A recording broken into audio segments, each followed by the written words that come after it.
It's a purification of our soul, our heart and our mind. Bear with patience for the sake of our Rahman. A continuous training to strengthen our Iman. With the most sincere devotion and love we found. Assalamu alaikum wa rahmatullahi wa barakatuh. Hello and welcome to your program, Ramadan Changed Me.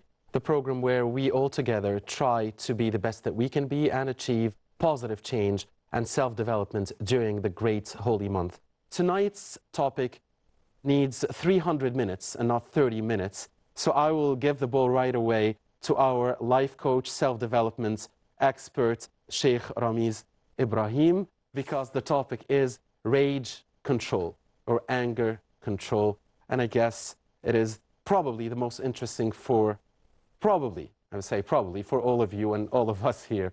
Sheikh Ramiz Ibrahim, welcome to the show. It's always a pleasure and waiting for your guidance on this very sensitive topic. Also with us in the studio, as always, our dear brothers, Brother Abdullah Adiyami, Amr Abdel Al, Ashir Saeed, and Sharif Hamdi. Assalamu alaikum wa rahmatullahi wa barakatuh, dear brothers.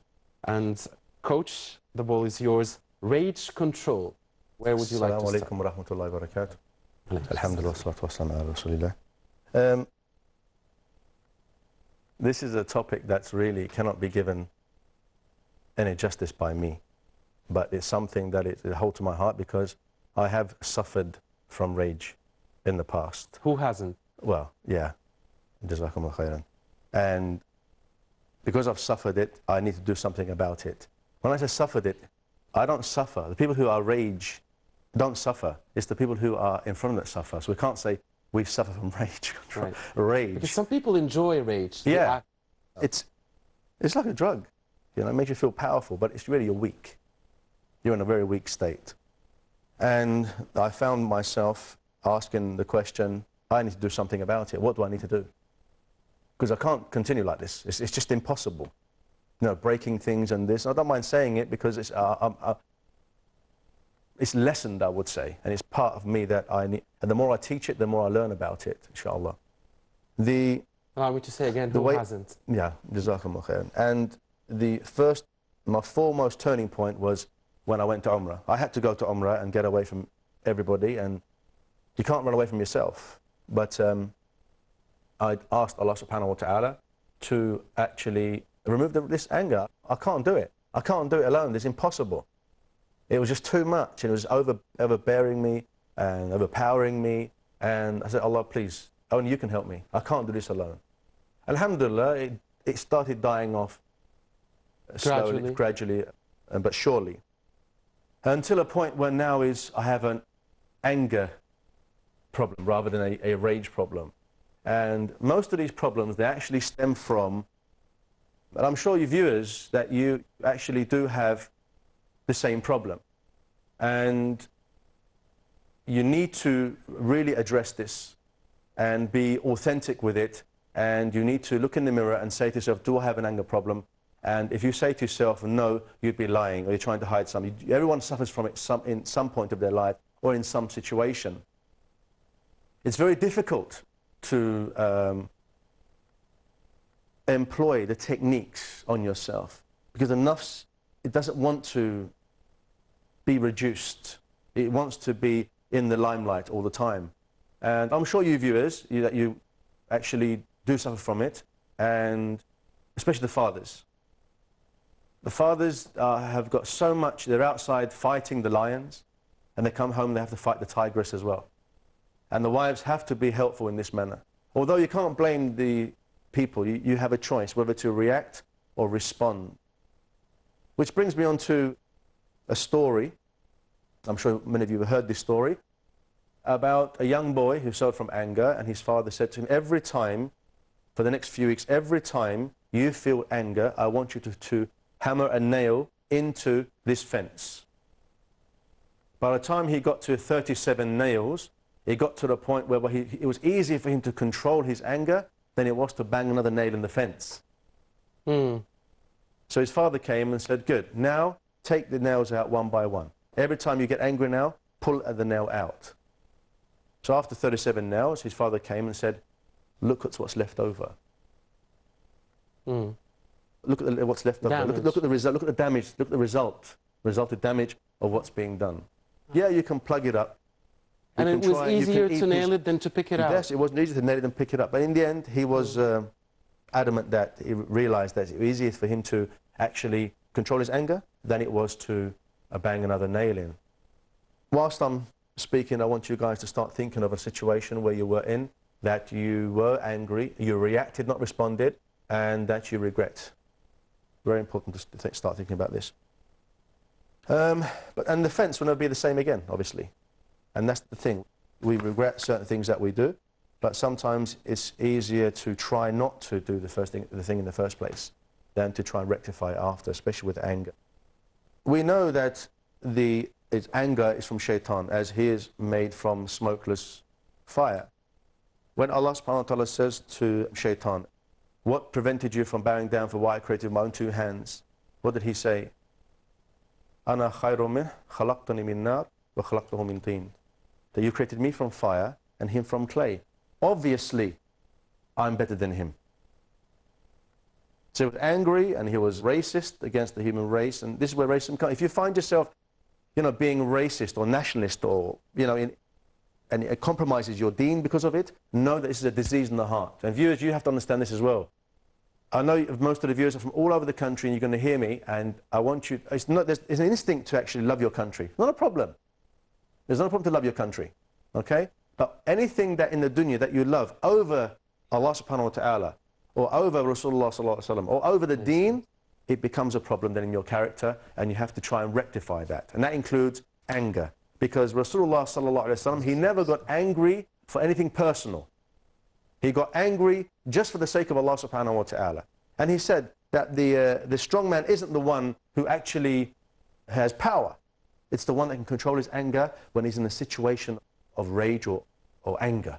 That means when you are actually in that state of anger, you are actually weak. You are a weak human being. We have to understand that if you're humble, then the more power you have, the more physical, mental, spiritual power you have, the more mercy you should have on human beings. If you know you can crush that ant and you crush it, what does it mean? You should have more humbleness, more mercy, then Allah will have mercy on you. Anger is of three forms. Okay, you have the extreme, you have the moderate, and the insufficient. The extreme form of anger, nobody should have. Okay? It's too much. How can you get angry for something as simple as that? Simple things. People get angry over simple things because their ego doesn't like it. The ego doesn't like it. And it wants to vent. The same way, not everybody, okay, not everybody can give good advice. Sometimes when you go to get advice from a brother or a sister, then what happens is he or she will give you the understanding about what they think you should do. Oh, get rid of your wife, get rid of your husband, but he's really venting or she's really venting what is inside them. That was before, the anger, okay? And it can become extreme. So yeah, you should get rid of her, but that's not why, when someone comes to you to ask for advice, you should be a good listener, okay? You should listen very, very well and don't put your input in it. Don't get biased and say, well, here's my opportunity now to vent my anger, or vent what I should have vented a long time ago. So by you trying to make the other person divorce or cause problems, you think that you're venting out and it's releasing, but it's just nafs. There's no training involved in this person to give advice. And to give advice, not everyone can give advice, especially if you're a person that has no balance, okay? Why is it that sometimes what gets us angry is very small things? Sometimes there are very silly things, but if you're overwhelmed with a very important situation, you find yourself calm and poised. We don't understand that, but we were trying to discuss that in the studio. And we want to take, all of us, this to you, Sheikh Ramiz Ibrahim. I mean, that's the dilemma. Yeah, we were talking about the three dimensions of anger: extremity, and being extreme, moderate, and insufficiency or negligence. And extremity is of two forms. The first being extreme at the time of being angry or being in rage, and it's constancy. And it's constancy. The other form is when the person is negligent. They haven't got enough anger to even be jealous, to show as a protectorate. And obviously, moderacy is what we need. And this is what we're trying to get the balance. It's like, on one hand, we can have the aqidah of the Khawarij, and on the other hand, we can have the aqidah of the Murji'ah, the liberalists and the extremes, people on against major sins. An extreme form. Sheikh Ramiz, dear viewers, sorry, we have to take a short break here, and we'll be back in this very interesting topic after that break. Stay tuned with us. With patience for the sake of Ar-Rahman, a continuous training to strengthen our Iman. Patience for the sake of Ar-Rahman, a continuous training to strengthen our Assalamu alaikum wa rahmatullahi wa barakatuh once more, dear viewers. And we were talking in the studio at the break about something we want to share with you, and that is, why is it sometimes what gets us angry is very small things. Sometimes there are very silly things, but if you're overwhelmed with a very important situation, you find yourself calm and poised. We don't understand that, but we were trying to discuss that in the studio, and we want to take all of us this to you, Sheikh Ramiz Ibrahim. That's the dilemma. Assalamu alaikum. Yeah, we were talking about the three dimensions of anger: extremity, and being extreme, moderate, and insufficiency or negligence. And extremity is of two forms. The first being extreme at the time of being angry or being in rage, and it's constancy. And it's constancy. The other form is when the person is negligent. They haven't got enough anger to even be jealous, to show as a protectorate. And obviously, moderacy is what we need. And this is what we're trying to get the balance. It's like, on one hand, we can have the aqidah of the Khawarij, and on the other hand, we can have the aqidah of the Murji'ah, the liberalists and the extremes, people on against major sins. And something we need to have the balance. Okay? The same way, sometimes we're extreme in anger, sometimes we haven't got enough anger, and we need the moderacy, we need the balance of that anger. How to get that? How to get that? It's a long journey. The anger comes from frustration, which is the twin half or the sister of anger.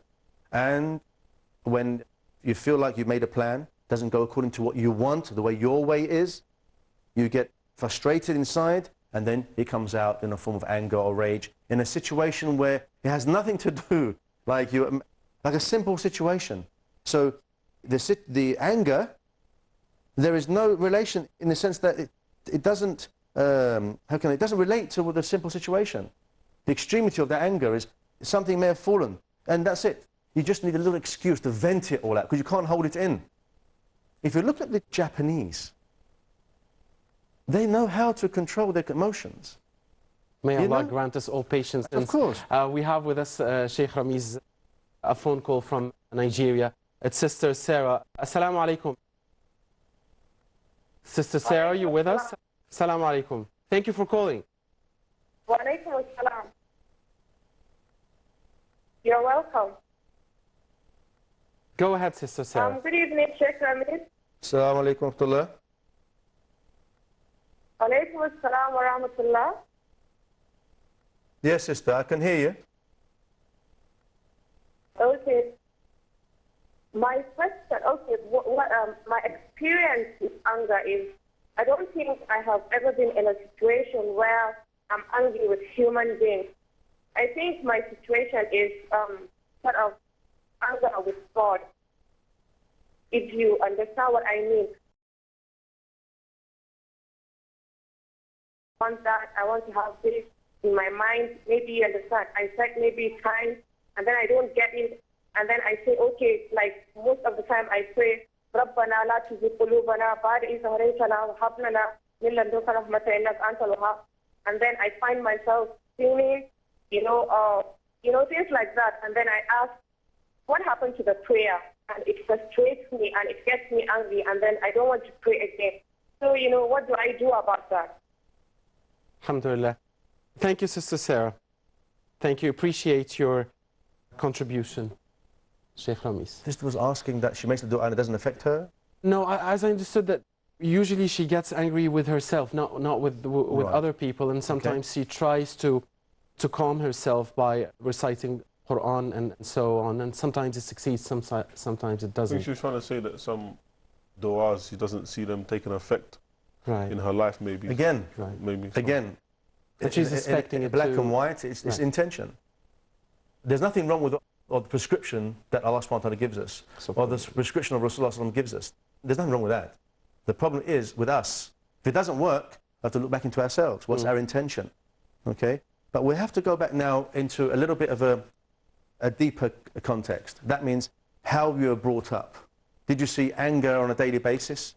Did you see, and viewers, when I speak, I wish you were here so that we can have a dialogue with it as well. I want you to keep in contact with the episodes in regards to these kind of talks, is that the way we were brought up, the way we see how our parents reacted to certain situations would have an effect on us, a diverse or a good effect on us as well as we grew up. How we deal with anger, okay?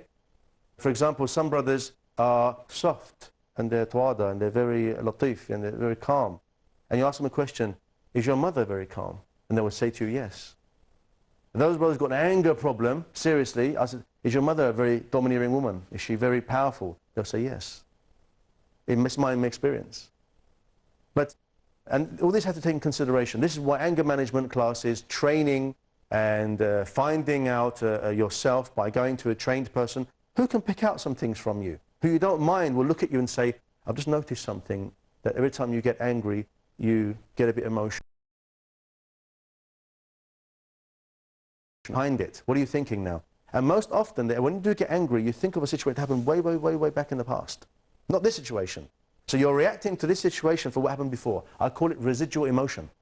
A husband and wife have an argument, and they don't conclude it at all. They don't conclude it, and they hold it in.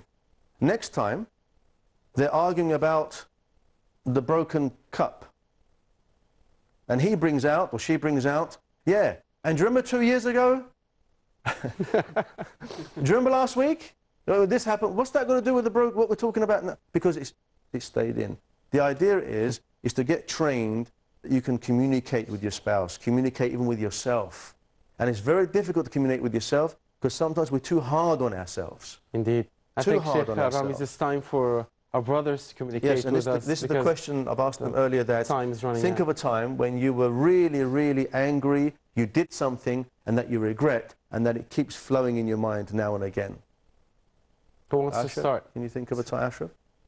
That's very difficult for me because I think there's basically two types of people. There are people who release their anger on a gradual basis, and there's people who hold in their anger and then release it all in one go. Myself, we were talking about this in the break, I tend to release my anger gradually.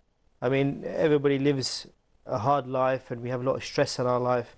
This is why sometimes small issues, I will release my anger. And it's not about that particular issue, it's just me releasing some tension. Once I release that tension, I'm okay. Back to zero in terms of my stress and my anger. This is why sometimes I don't get angry about the big things, because I haven't built up enough anger to release it on the big issues. On something that's big, because you've already released it slowly for the small issues. I've released it slowly, but on the small issues, I will release my anger. And I do regret that sometimes because, especially with family, is that they can't understand why I'm getting upset about a small issue. One thing I want to say, though, is beautifully said, and the Jazakallah khair, is that you have a choice. You always have a choice to react or respond. Yeah, but she maybe, no, she didn't do anything. She didn't do anything. Yeah, but he didn't do anything. Why are you getting angry? Yeah, but no, think, why are you getting angry? You don't have to get angry. You have a choice in the matter. Abdullah. Well, like you just described, I think I'm the kind of person I hold my anger in, and it kind of just comes out at one time. That one go could be Yeah, dangerous, The Brother Abdul. the dormancy just it's like explodes. a volcanic explosion. And at that point, I have made a lot of mistakes like this. You know, I once, there was a friend of mine, all he did was just said, he popped me in the chest really hard, and it wasn't the right time. I said, get up. And he was an employee of mine. I said, just get up. But he was a really good person, which is, I'm sorry to say this on TV, by the way, but he was a really good brother. But we broke up. I'm sure from he'd this. understand. Yeah, we broke up from this. And that was due to the stress of the work environment, and it was just a bad timing for the situation to have took place, and I still regret that, actually. Subhanallah. Yeah, I once got into a debate with one of my very close friends about our values and our goals in the future. And in a minute, we began to yield at each other, and it turned to a quarrel. So shaitan was... Yeah, very hard. When I went home, I thought about it. Oh my God, if the time goes back,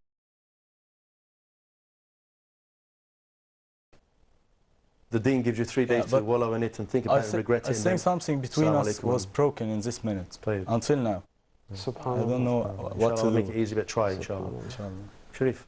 In my view, anger has nothing to do with putting solutions for hard situations. Okay, from the very beginning, I have to think about it first, and I have to treat that situation easily.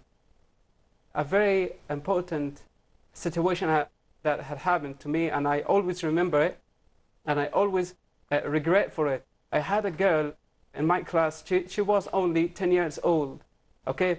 I always And you were the same age, obviously? No, I was her teacher. Oh, right. Yeah, okay. She was a student in my class. Okay. I oftentimes told her to get a certain book with her, to teach her from that book. But for several times, she didn't get the book. And I put her in a very embarrassing situation. I shouted at her.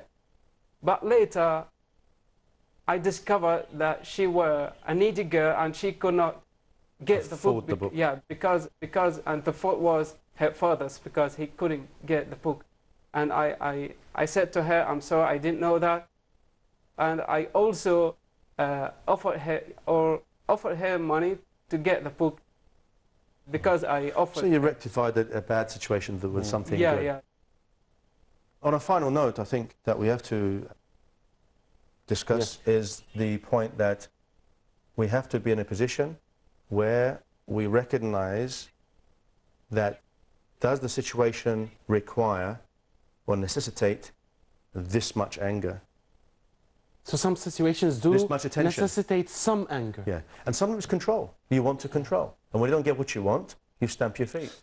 It's just like a child. And if the nafs, the ego is not nurtured from a young age, trained to how to deal with anger and how to control it, then the reaction of an adult will be no different than a reaction of a child. Indeed, we'll have to leave it at that, Sheikh Ramiz Ibrahim. Unfortunately, our time is up. On behalf of you, we thank very much Sheikh Ramiz Ibrahim, our self-development trainer, life coach, for guiding us here, and hope to see you again, Sheikh, and throughout the entirety of this program. And we also thank, on behalf of your dear brothers here in the studio, brothers Abdullah Adiyami, Amr Abdel, Ashir Saeed, and Sharif Hamdi. Thank you, brothers. Until then, this is Mohammad Abdel Raheem. Assalamu alaikum wa rahmatullahi wa barakatuh. Glory be to Allah who sent Ramadan as a mercy to mankind. It's a mind. Bear with patience for the sake of our Rahman. A continuous training to strengthen our Iman. With the most sincere devotion and love we